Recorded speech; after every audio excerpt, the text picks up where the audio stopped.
Kali ini saya akan mengkritik salah satu tokoh mantan gubernur Jawa Tengah, yaitu Bapak Ganjar Pranowo. Sebagai gubernur Jawa Tengah, Ganjar Pranowo telah menghadapi berbagai tantangan dan kesempatan dalam mengelola salah satu provinsi terbesar dan terpadat di Indonesia. Selama masa jabatannya, ia seringkali mendapatkan pujian atas sejumlah inisiatif dan kebijakan yang diterapkan.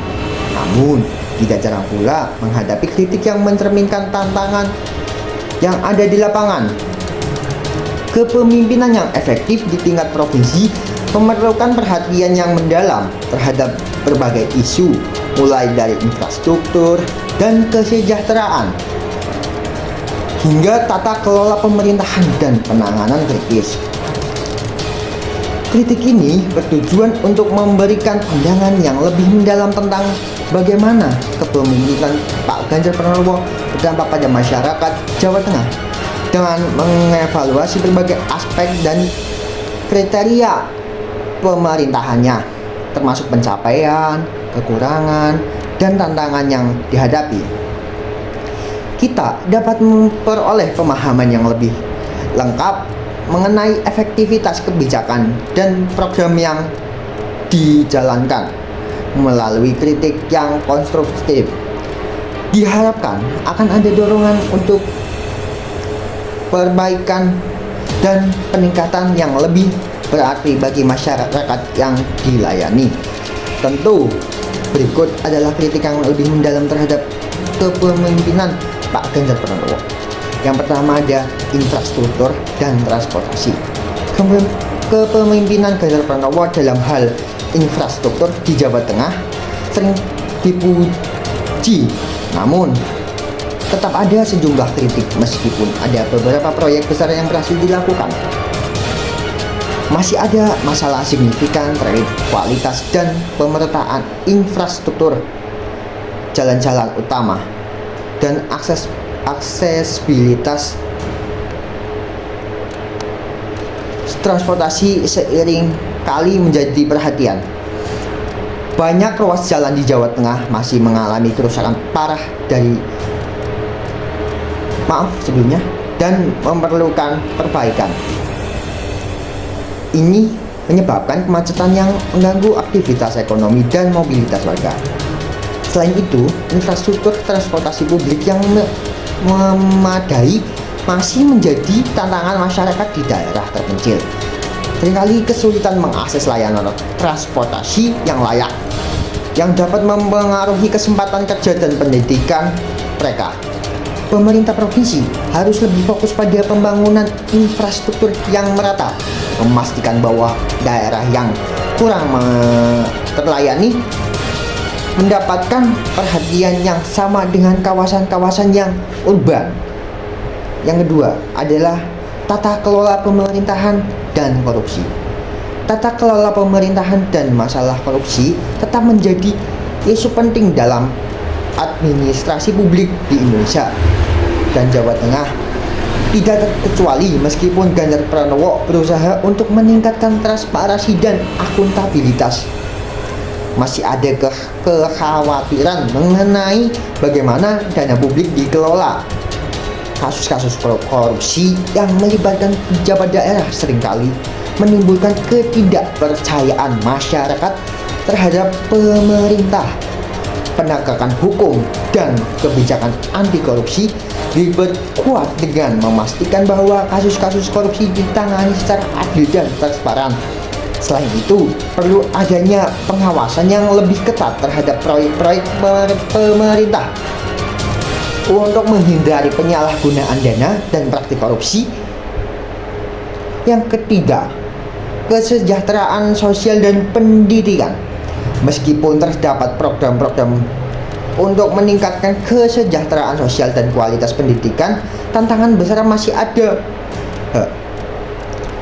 Masyarakat yang hidup dalam kemiskinan dan menghadapi kesulitan dalam mengakses layanan dasar seperti pendidikan dan kesehatan, data menunjukkan bahwa kesenjangan sosial di Jawa Tengah masih cukup signifikan. Pemerintah provinsi perlu fokus pada upaya yang lebih berencana dan berkelanjutan untuk mengurangi angka kemiskinan. Hal ini termasuk peningkatan kualitas pendidikan di daerah, khususnya daerah terpencil ya, memberikan bantuan sosial yang tepat sasaran, serta memperbaiki akses dan kualitas layanan.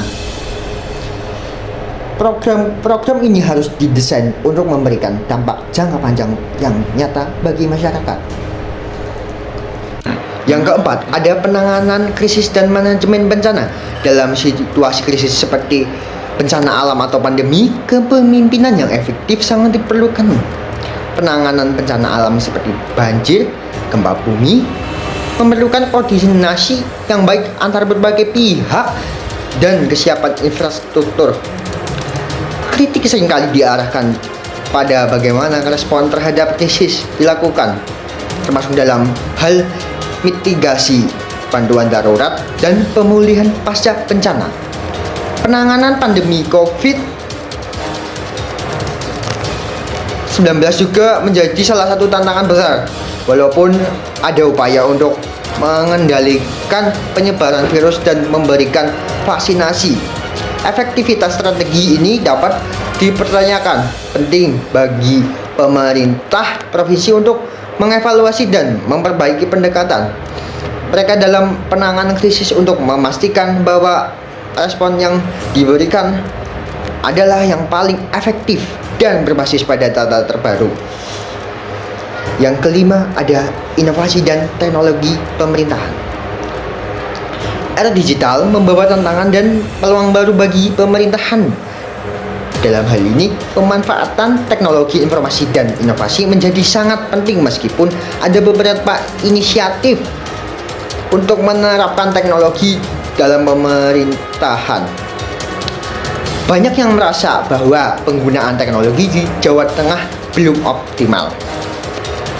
Penerapan e-government yang lebih luas dapat meningkatkan transparansi dan efisiensi administrasi pemerintahan. Ini termasuk penggunaan platform digital untuk pelayanan publik, pengelolaan data yang lebih baik, dan komunikasi yang lebih efektif dengan masyarakat. Selain itu, inovasi dalam pelayanan publik dan administrasi dapat membantu mengurangi birokrasi yang dapat menghambat proses dan memperbaiki kualitas layanan. Jadi kesimpulannya, secara keseluruhan, meskipun Ganjar Pranowo telah menunjukkan banyak inisiatif positif, tantangannya ada masih memerlukan perhatian serius.